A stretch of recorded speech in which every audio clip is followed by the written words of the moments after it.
Hi, welcome to another Guns Contractors video. I'm on the iDig stand at Balmer 25, and one of the most frequent questions I get asked is how accurate is iDig? Can you really trust it?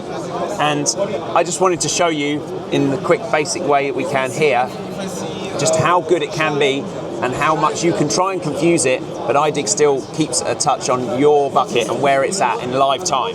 So we'll start with a nice simple grade here. So we're going to put the bucket on this edge of this box, and I'm just going to bench it at zero. And at zero here, everything's level, nice straight boom, it all makes sense.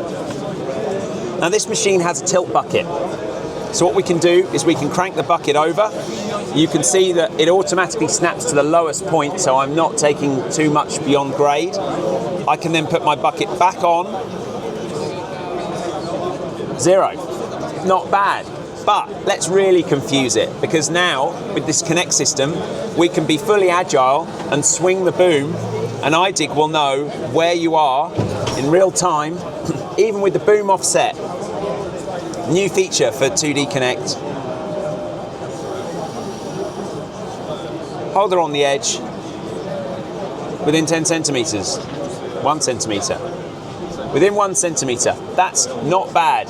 They say iDig is plus or minus 10 mil. I've found in a lot of situations you can actually do better than that. But you can see how it doesn't matter if I move the bucket around, it still has a track on where that is. So I can even hold it different positions. It knows exactly where my bucket is in real time, and I can crank her over to all sorts of positions, and iDig will track whichever end of that bucket is the lowest. Back on zero.